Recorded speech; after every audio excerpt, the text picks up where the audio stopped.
Thanks for pressing play. This is Saints of Cinema. I'm Timothy Winterstein. And I'm Jay Winterstein. You can get a hold of us. You can find us on Facebook.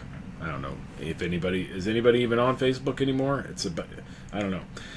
We are on X, although I think I did the last one up there. Instagram. You can send us an email, saintsofcinemapod@gmail.com. You can go to our website, which is where I would recommend you go. All of the episodes are there. This is episode 83. Also, if you're watching this, then you know this is on YouTube.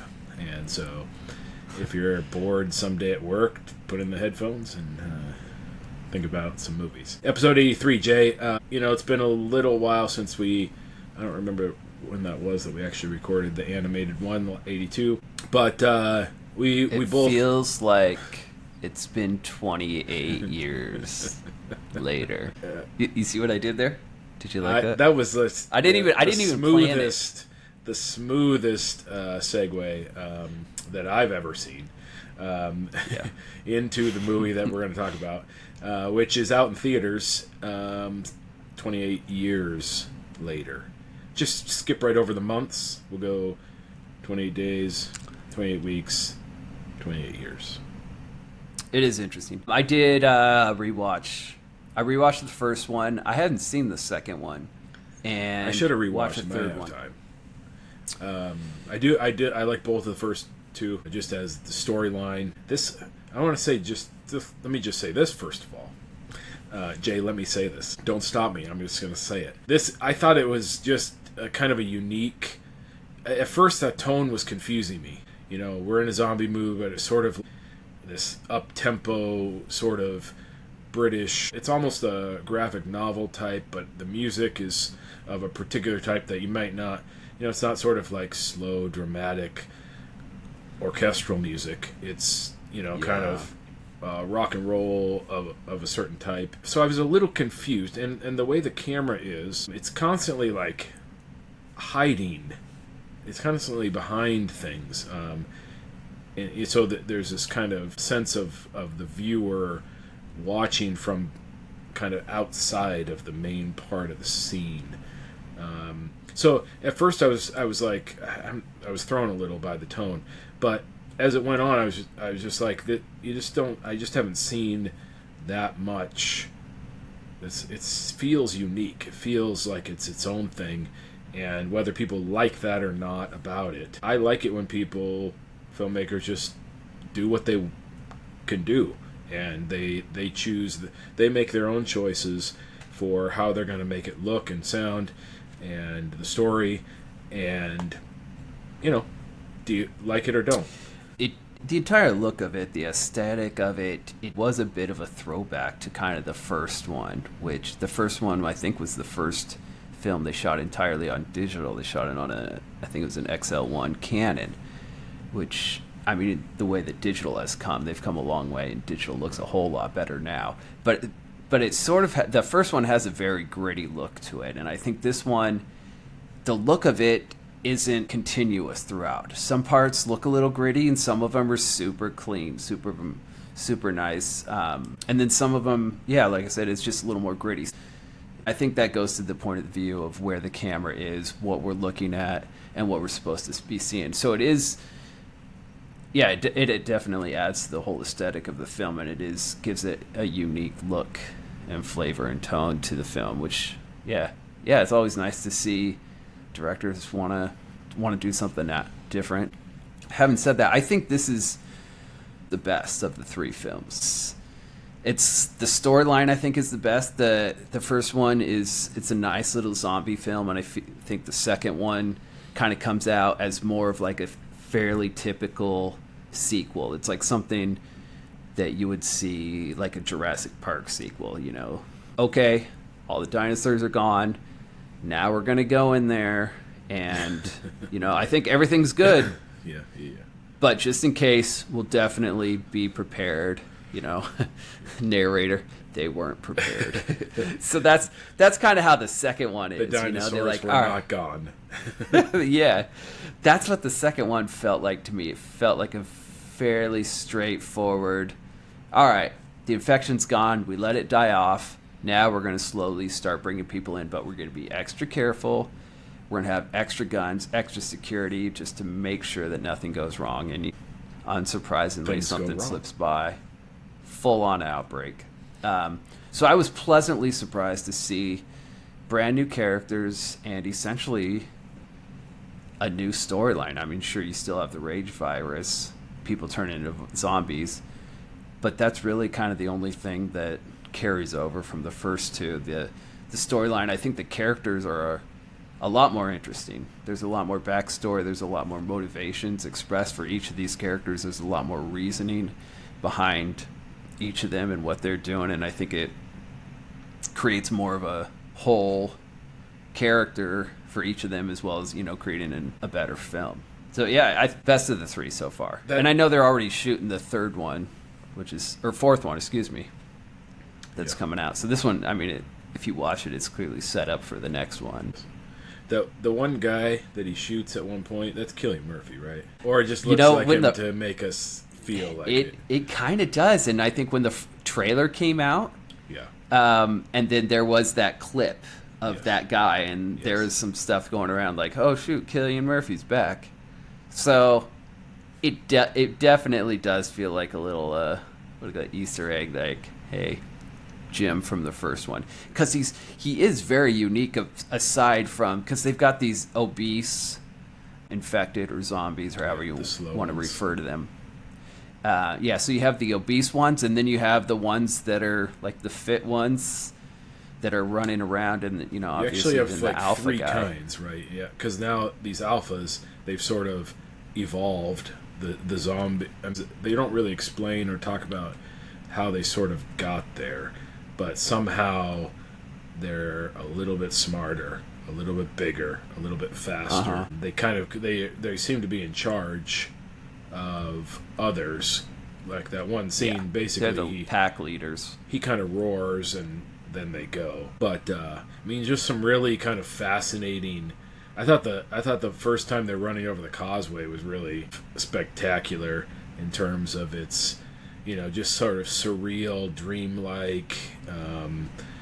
It just kind of throwing all of these aspects of the sky and the way the water kind of lights up and the timing.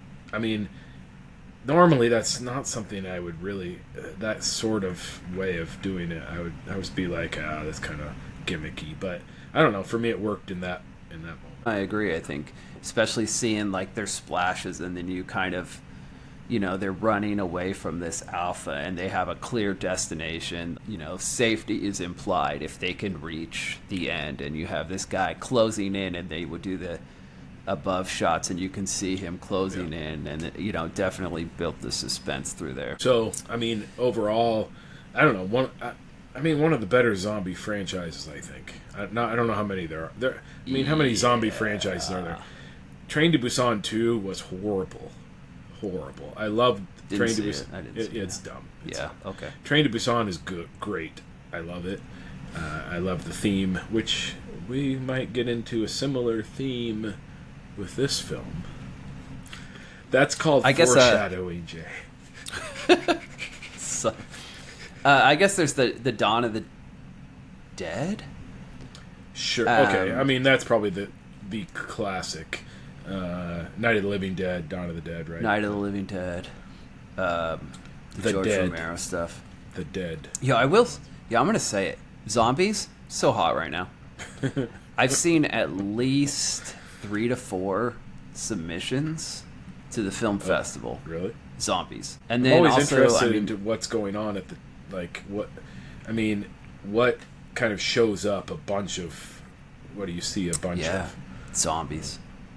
I know The Last of Us on HBO they just finished their second season not too long ago. Is that zombies? I haven't actually watched it. It's zombies. Yeah, I did. I watched it. The second season's a little disappointing, but zombies. So they're everywhere right now. It's so hot. Yeah, so hot. Zombies. Year of the Zombie. Oh shoot, we didn't even mention Sinners. Oh, sure. Zombies. Zombies. Wait, are they zombies or are they? No, what are we talking about? Vampires. We just did a whole episode on the vampire theme, Jay, but easy to get confused with monsters. Thank you. One of the one of the things, maybe the theme, and it's always kind of interesting when a film does like focuses from different angles on one thing. And honestly, I'm not sure how many films do that. A lot of times it gets kind of diffuse, and then certain, like a lot of times in the third act you have, it's going away, or it kind of comes apart in some way. I find that a lot. You kind of focused, and then all of a sudden you're trying to figure out kind of how to bring it to a close, and it kind of falls apart. But honestly, I think, and maybe somebody feels that way about the last scene, but it's clearly meant to set up a sequel. But it's tied in, I think, and that theme is sort of generational inheritance, and particularly between fathers and sons, which it'll be interesting to see if that kind of continues in the next one, or if that's the theme just of this film. Now we're going to move to something else. I don't know. Yeah, I mean, I don't want to jump too far ahead, but I think it's going to be the lack of a good father figure that's going to reunite these two, the kid and this guy Jimmy, that's going to lead into the follow-up. But yeah, we can get into that. But this is an interesting thing the movie does, is the opening scene, which is kind of going back to the original outbreak, right? This is kind of how they throw it back, is by having a scene that takes place at that time, and then there's a cut, and then it's 28 years later, right? But in that original scene, what kind of is the culmination of it is an interaction between a father and a son, and not just a father, but a double father, right? because he's the dreaded double father. He's a priest of some kind, obviously not Roman Catholic, but probably Church of Scotland or something like that. But what's interesting to me, and you can tell me if you caught this, if this is so the opening scene, there's a scene where the priest is in the church, and he's the father of this kid who's running and escaping this house, which has been overrun, and he runs to the church where his father is sort of praying absurdly, because the whole village is being overrun by infected, and so it seems absurd, but then he's like, this is the day of judgment, and he's sort of this kind of weird apocalyptic, that he's sort of the father of the infected in some way. Like, there's something going on, and I wonder if we're going to maybe come back to this in the next movie, because we get no explanation for why he is happy about this. Why? Okay, yeah. So he does kind of refer to him as, in some sense, as like his people, right? Or I don't know. I'm not sure exactly specifically how it goes kind of fast, and I might have to see it again and sort of like pay close attention to what's going on there. But he's like waiting for them. He's waiting for these infected to come to him, and they turn him into an infected guy, and then he's like happy about it. But so then the son hides.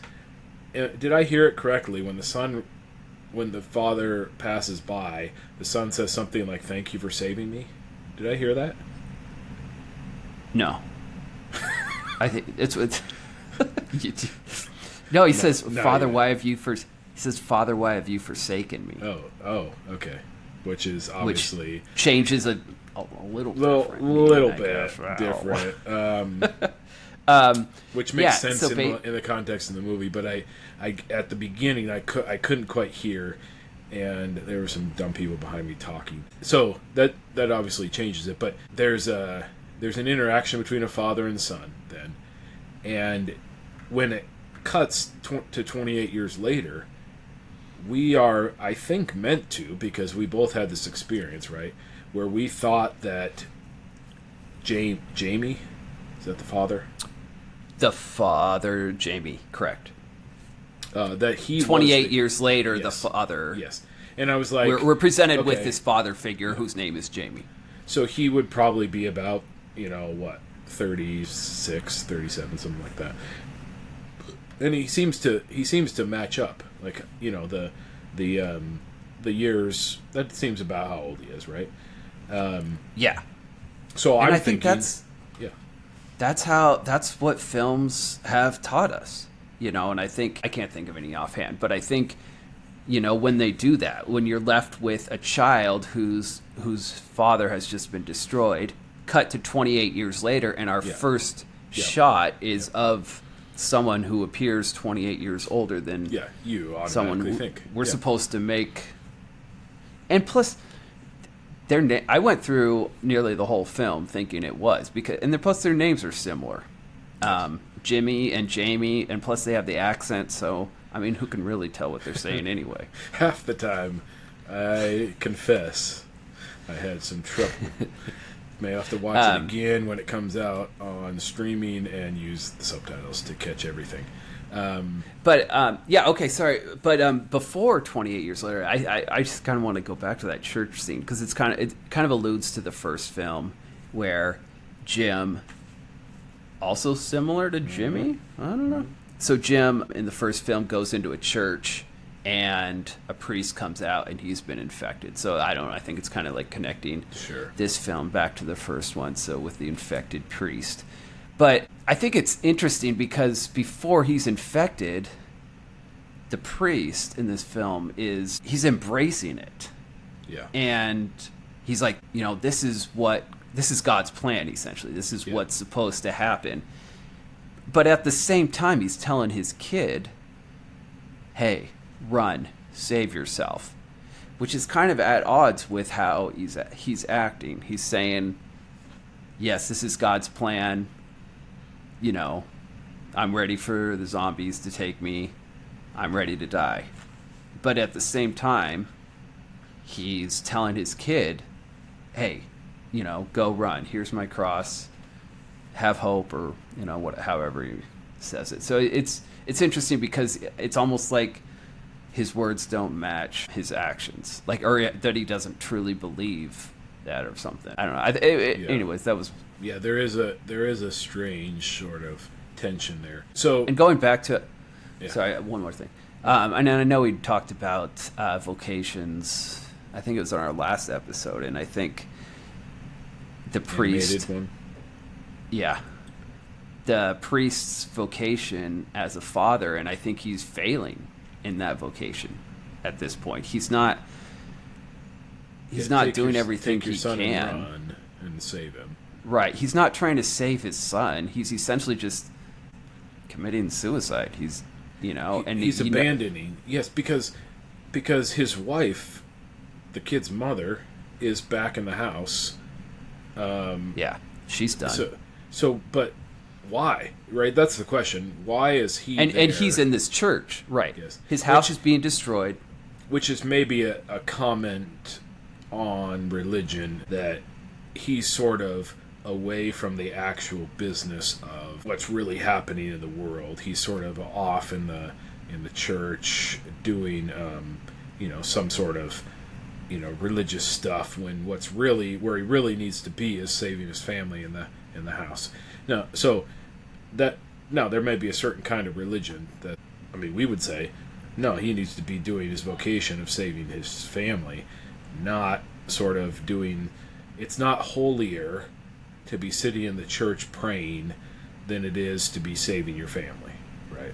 Yeah, and right. So I think vocation helps with that. So I think you're right that he's failing at what he should be doing. Yeah, and I think we'll get another failing father a little further on into the film. So this theme of fathers, I think it goes both ways. So Jamie, to whom you just referred, as you go through the movie, you think of him first as sort of like, he's taking care of his wife who's sick. So I think it's a conflicted. He's not an entirely bad person. He's a mixture of, but his ultimate failing leads to the rest of the story, right?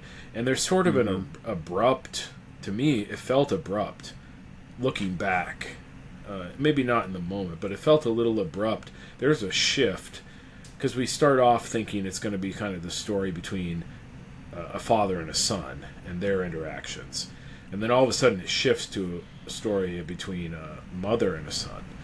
And oh yes, but I think that might be related to the overall theme of the film. So yeah, I think slowly we start to see Jamie's failings. I will say they have. So there's this ritual where, when you come of age, you have to go to the mainland and kill some infected. And then you come back, they throw a party. The whole time, and, so Spike, the kid, goes out with his dad, Jamie. They go to the mainland, and they make it out like it's a father-son bonding thing. And it's, hey, we're just going to have a good time. We're going to kill a couple infected, and then we'll come back. We'll have a party. Happens to all, no harm, no foul. But then all I can think of when they're on the mainland is how bad of an idea this is. Once they're there, like, what are you trying to do? The mother sort of hints at, and we're like, right. Mother no, knows you're best. just being a mom. I think that's how we experience it watching the movie. Maybe as like as let fathers, the at kid least. let the kid be a man. Yeah, but so they're maybe mothers would be like, oh, she's right. Yeah, well, and I think she would. Yeah, but because ultimately. they're essentially going and, hey, let's see if we can escape zombies. Yeah. Like, why? What are you getting from this? Yeah. There's no... They're not even gathering... And there's one point where they say we should get some things that are useful, but they don't really find anything useful. Right, and he even frisbee. mentions that... Frisbee is what they find. That's their big... And he even mentions, like, oh, this has probably been picked over hundreds of times, but let's still look. And that seems to be, well, maybe we can make this worthwhile, bring back something to I don't know, what do you want to call it, like their colony or community. Yeah, on the which has a which also has a religious name, Holy Mission or something like that. Holy Island? Is that or it's something like that. Something like that. It's Holy Mission, or something island. But so there's and they sing Abide With Me at one point. They did. They're teaching Abide Which With I Me. think they sing it in one of the other films as well. It's been a while since I've seen it, but now that you say that, I think that is one of the, which is one of my favorite hymns, by the way. Just as a side note. There. So I think, so the shift between a father-son story and a mother-son story comes about in sort of a strange way, and then I think it sets it up. I mean, this is really, and the more I talk about it right now, the more I'm like, I might need to raise my rating. But I mean, I didn't rate it low, but I might need to raise it anyway. Normally I'm a high rater, Jay, and I may have rated this. I saw you went 3.5. Yeah, I might need to go I went up. 4. Yeah, I might need to go to 4. So I think this thing about fathers and sons, right? So okay, we started with the father and son in the church. Then we have the father and son, Jamie and Spike, and then there's an interesting, strange. It's not explicit in the movie, but we see a pregnant infected, which this is strange anyway, right? Like this is not something that I think that's the first one. Yeah, it's in all the 3 films. Like zombies are trying to eat you. They're not trying to procreate. And it makes you wonder. Well, okay. Anyways, so sure. I mean, we're giving away spoilers here, but I don't know. I will put it in the show notes that there are spoilers in this, so you should see the movie before, if you care. I mean, you should see the movie before. So the spoiler is that Spike and Isla, the mother, they go, and because Spike has found out that there's a doctor, supposedly, maybe, he's been around 30 years, so he might be dead, who knows. But his mother is sick, and so he wants to take her to the doctor because he believes that there are no more doctors. Now he's found out there is a doctor. Maybe this doctor is sort of a magical view of medicine, that this doctor will surely be able to help his mother.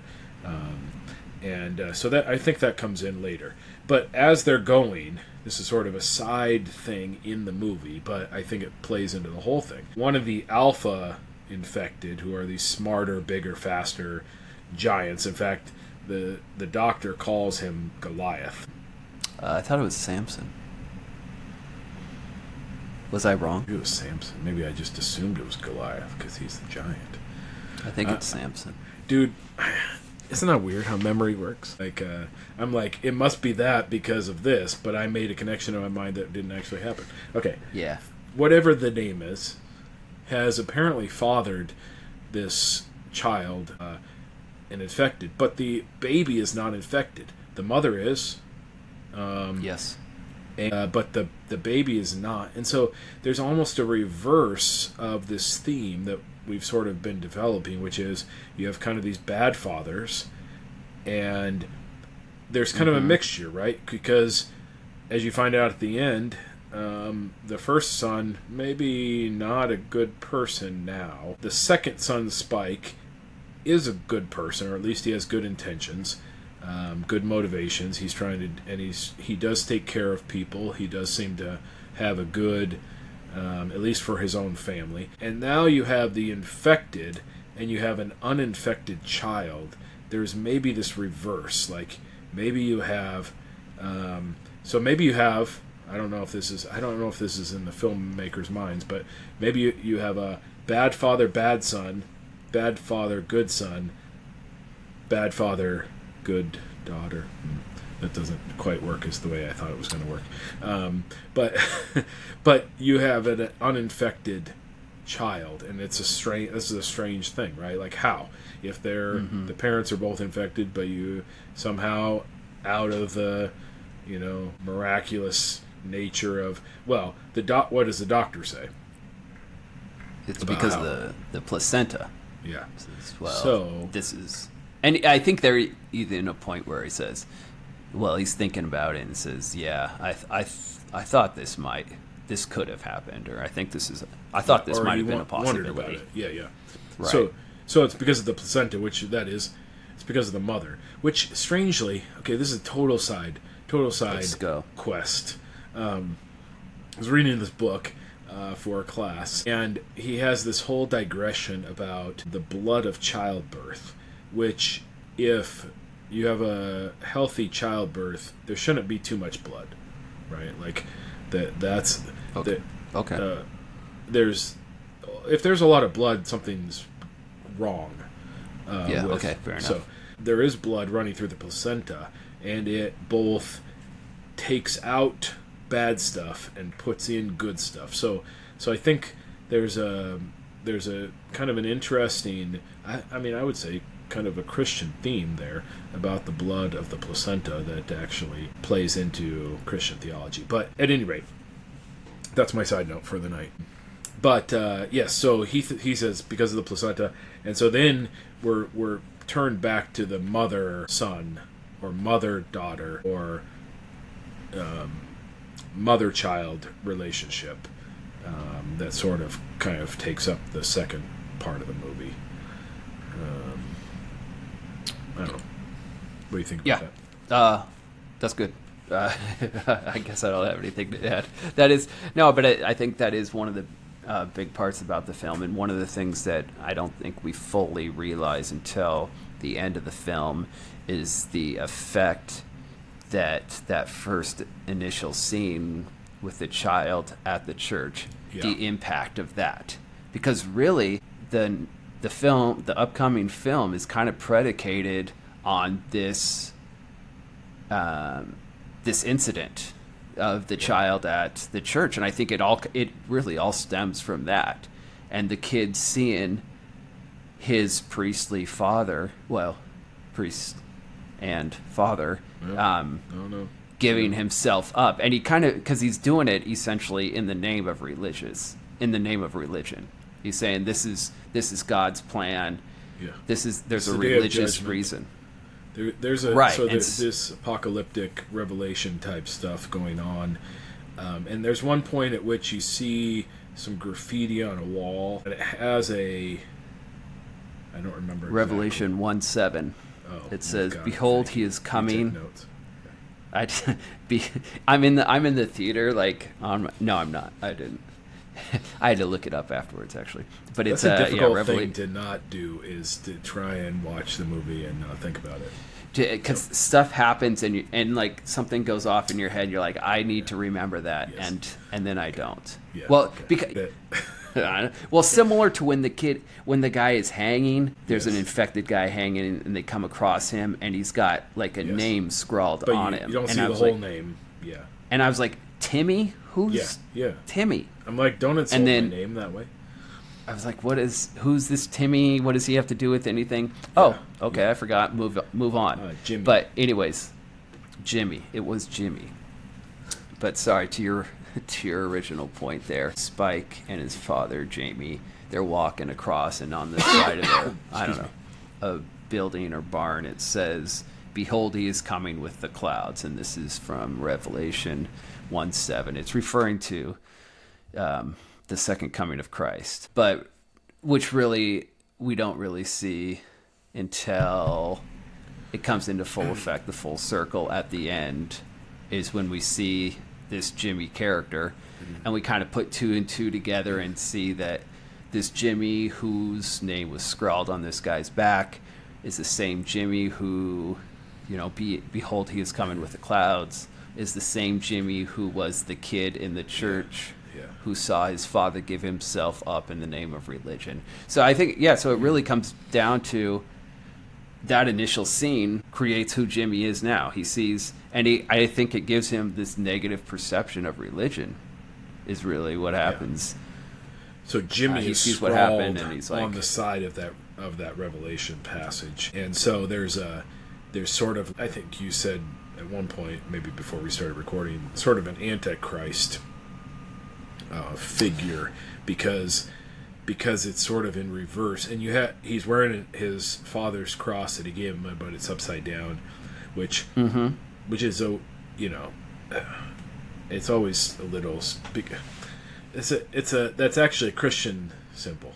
Peter, by tradition, was crucified upside down, so it's strange when it sort of becomes like the devil upside down cross. But that's kind of how I thought of it when I first saw it. Was like, oh, and I think it's meant to be that way. I'm just saying, right? That that's sometimes out of context. It does somehow that became an anti-Christian symbol, when in fact it's part of Christian tradition that Peter refused to be crucified in the same direction as Jesus. He wasn't worthy of it, so he was crucified upside down. But at any rate, I do think that that's what's going on. I agree with you. And so there's some strange things. There's these kind of one side and then the other of these.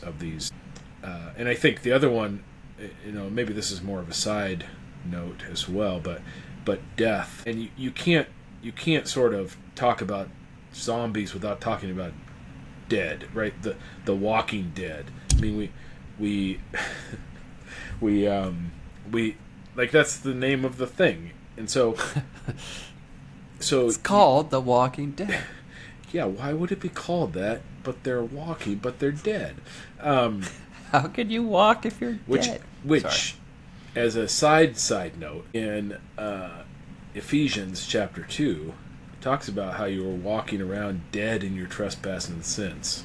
So there's I like to use the Walking Dead for that when that passage comes around. Okay, back to the side note. That's not the side note, and not the main note. But death, right? You have I mean, zombies is sort of this thing of, well, the humanity is gone. You can shoot them. If I become infected, shoot me, because it's not really me anymore. Don't worry about it. Just do it. Right? There's that kind of theme. Not so much in this movie, but in other zombie movies, right? Once they're infected, it doesn't matter. Their humanity is gone, is sort of a major theme of zombies. And so why? So the person is dead. Now it's just a meat puppet. I don't know. It's a All right, yeah. it's a brain infection, and it's just a meat puppet that they're carrying around. And so what, it doesn't really matter. Shoot the fat ones. Who cares? In the movie, In the movie, there's some overweight infected. They're kind of the easiest to kill. So when he goes out with the father and the son, you take the easy targets. All right, yes. Go ahead. Okay. So thank you. What's going on with death, and so this kind of becomes focused when the doctor says his whole thing is, and apparently the new movie it's called The Bone Temple. Yeah.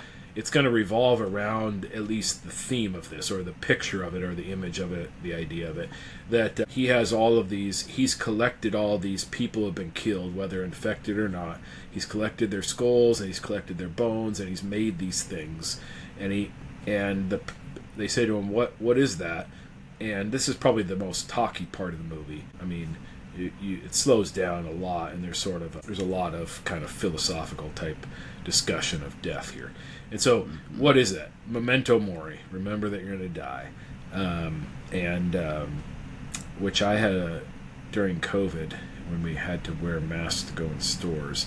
I had a skull that had memento mori on it. Right? Like, okay, if this doesn't kill you, something's going to. Was that comforting to people? That they'd be like, yes, because I don't think we're gonna eradicate this disease so no one ever dies again. This may seem far from the movie, but I don't think it is, because the doctor says, there are lots of ways to die, or lots of kinds of death. I forget how exactly he says it. There are lots of kinds of death. Some are better than others. Some kinds of death are, and up to that point, I'm with him, right? Like I'm. Yeah, sure. I've been with several people who have died, and there are different kinds of death.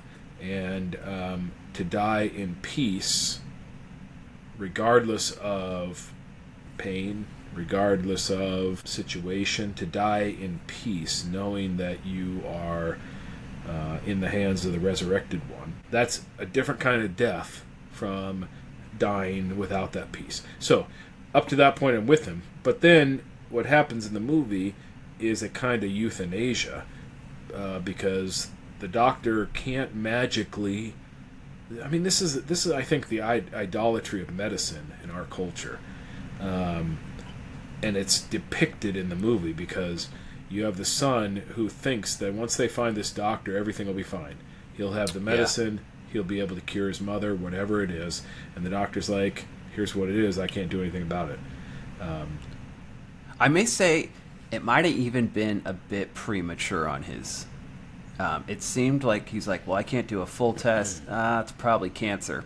Yeah, all right, well, kill me then. I was like, wow, man. Yeah. It seemed a bit premature. I mean, euthanasia is maybe by definition premature. So yeah, which is, I mean, such a euphemism. Good death. That's what it means. And, I think of that Jason Isbell song. The one thing I know that no one, I forget exactly how it goes, that no one dies with dignity.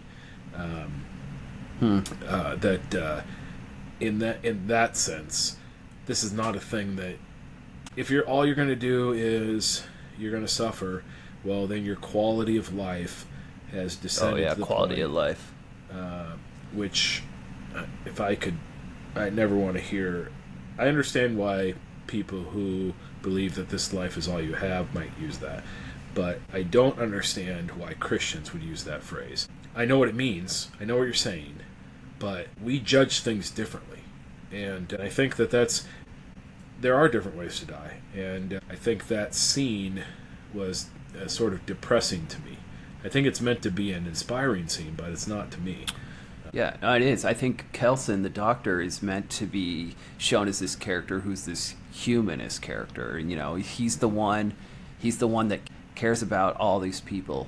And what's interesting is you kind of mentioned before, as how once zombies take over and you're left with this to quote you, what, Meat Puppet? I Is think that a band? Kelson Is there a band called Meat Puppet? is something like that.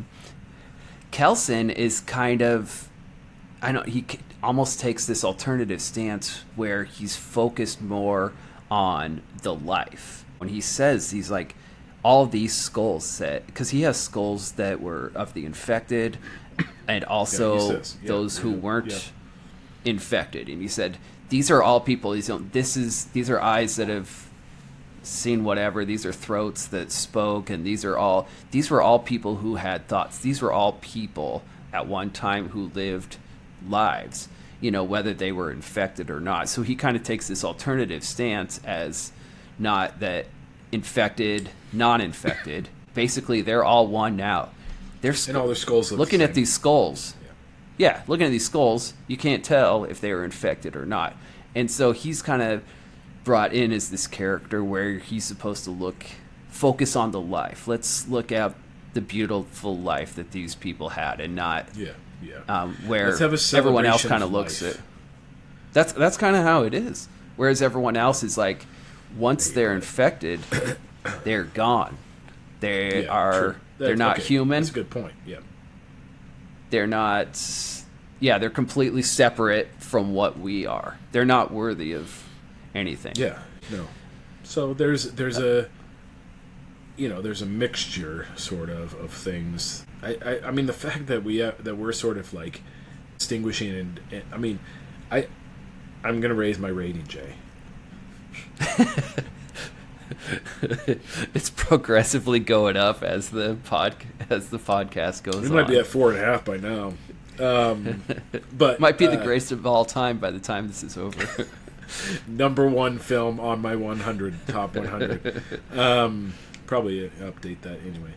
I think there's all sorts of things going on, but I do think that ultimately we're sort of talking, like I said, about a sort of generational thing, because you have a contrast. Here's another aspect to that. You have a contrast between this kind of isolated community, which has been it's kind of a post-apocalyptic type thing, where we sort of relearn how to grow crops, we relearn how to make tools. They've only got they're like shooting bows and arrows. Yeah.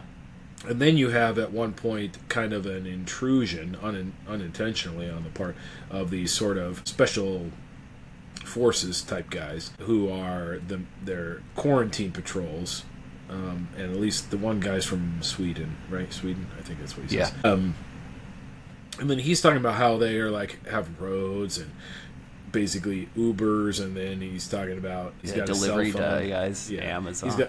He's got a Amazon. You order things online, right? Like the world is outside of this is basically where everybody watching the movie is, right?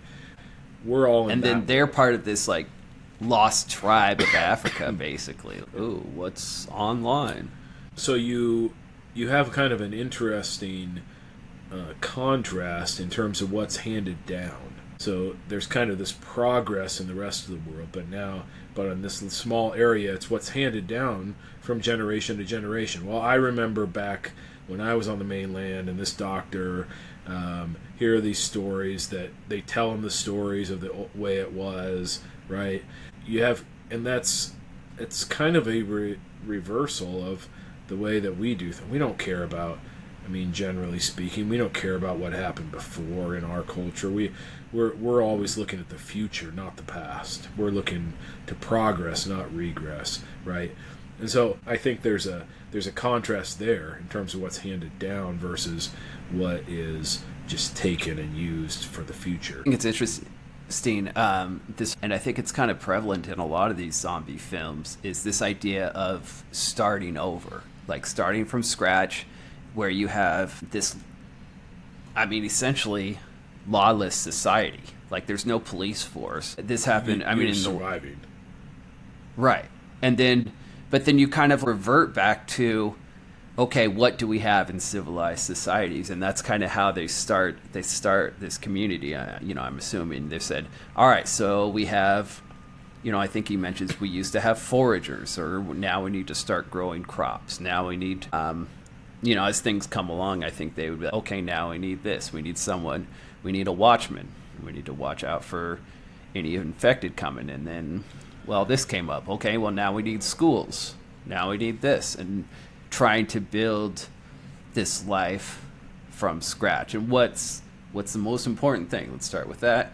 Build on that. And that's how you get these communities that show up. Yeah.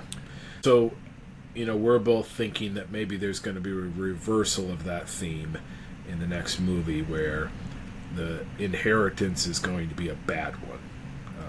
Yeah. And it's going might destroy the goodness of... Is this happening? Are we going to talk about the end? Can we talk about the end? Yeah, we got 10 minutes. Let's do it. Okay. This ending came out of nowhere, right? Because it's like a lot of apocalyptic films. The colors are kind of bleak. It's kind of a darker film. There are some scenes when they go to the mainland and there's greenery there, but that's some flowers. They're with the mother. Oh yeah, it's mainly with. I think it's mainly with her. That's true. You do have this kind of sign of life with the caribou or reindeer or whatever they are, kind of running through stampeding, but with Isla, with the mother, there is there's some color that sort of starts to be there. But go ahead.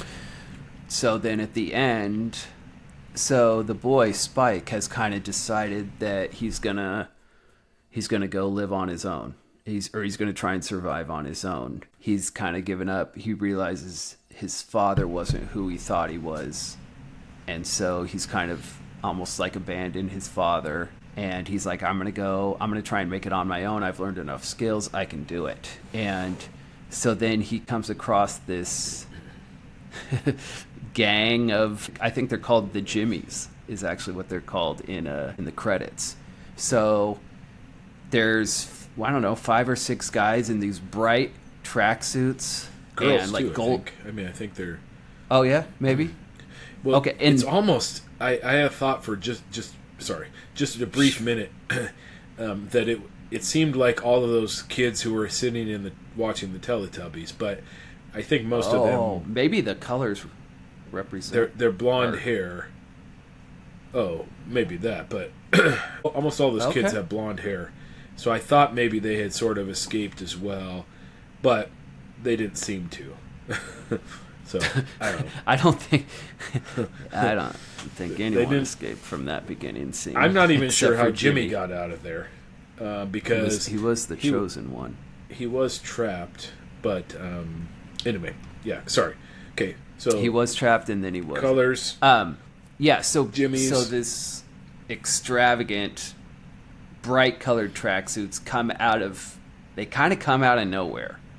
This guy comes out, and he's completely unlike anything else we've seen in this film. Just the look of this guy, it's like 80s Flash. Gold chains, bright colored tracksuits. What is... Almost kind of a hooligan type. Yeah, like a British hooligan. Like, what... It did not even feel like the same movie. What is this guy coming from? And then we kind of start to put 2 and 2 together, and because he's wearing the upside down cross. Yes. So that's where I'm like, oh, that's who that is. See, I didn't realize it right away. It took me a little while. I think I was still in shock.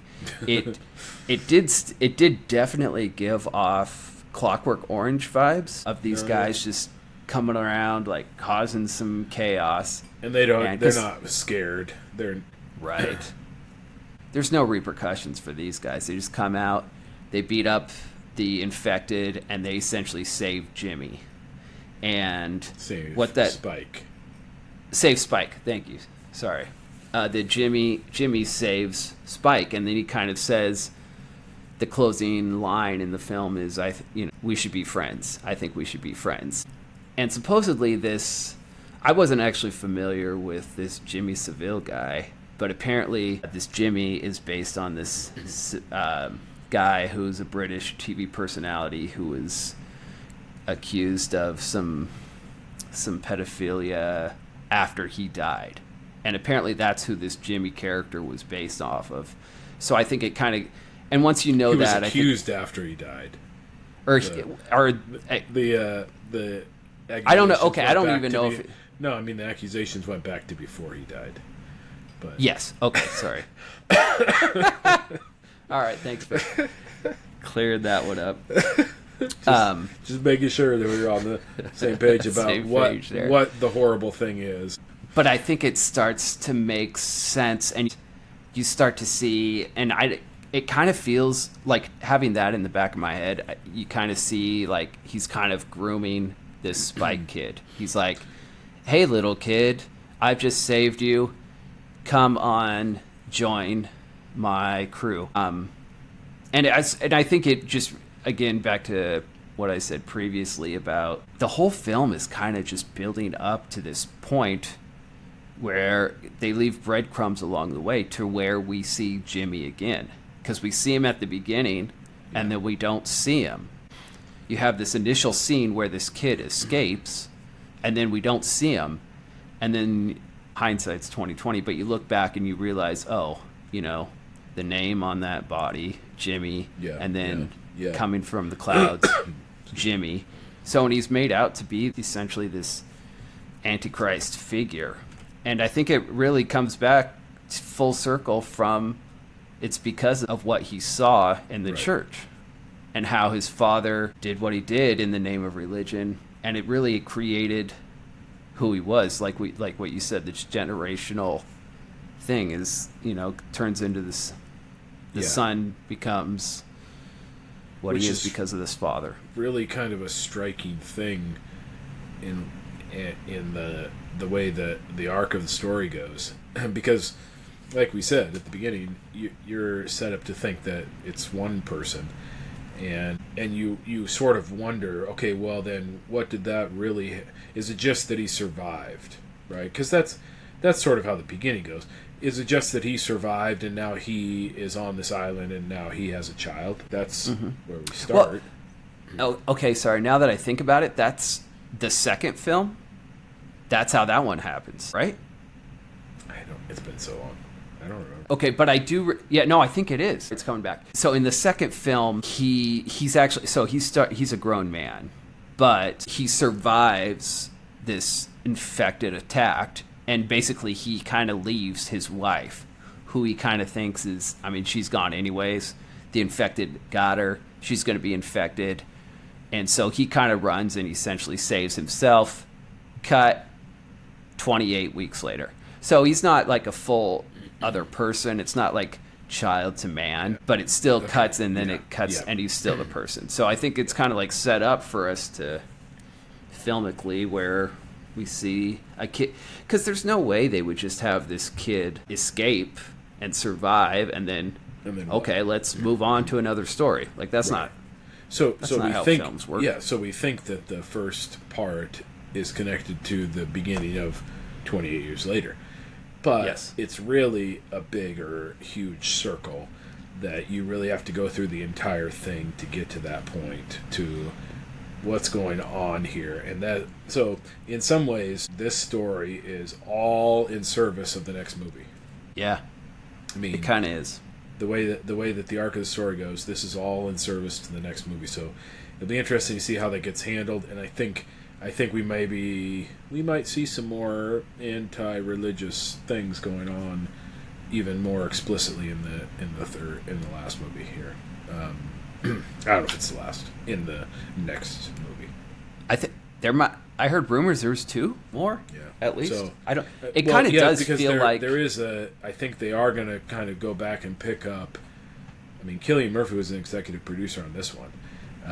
I think that they might pick up that story in some way, either as a prequel or because I read an interview where they had been working on a 28 months later, but it just didn't. It fell through, and it didn't quite work. And then even Alex Garland and Danny Boyle were like on the outs after a certain movie or something. They had some conflict, and so there was some question about whether it was ever going to get made, I think. And then finally they were like, let's actually do this in a unique way let's not just have a sequel. Let's not just do, to make money. Let's not just have a sequel. It was about let's actually write something intriguing that's still, it's connected to the world of the first two. Yes. But it's not a sequel in the same sense that you might have, right? And I think the characters are kind of built for longevity. Like typically, or a lot of these films, the number of the characters will die, and they'll have like one or two survivors. But I think in this film, they're very unique, strong characters that are kind of built for longevity. Especially this Dr. Kelson, this humanist doctor. Is he in the first? I don't really remember. No. He doesn't show up in the first two.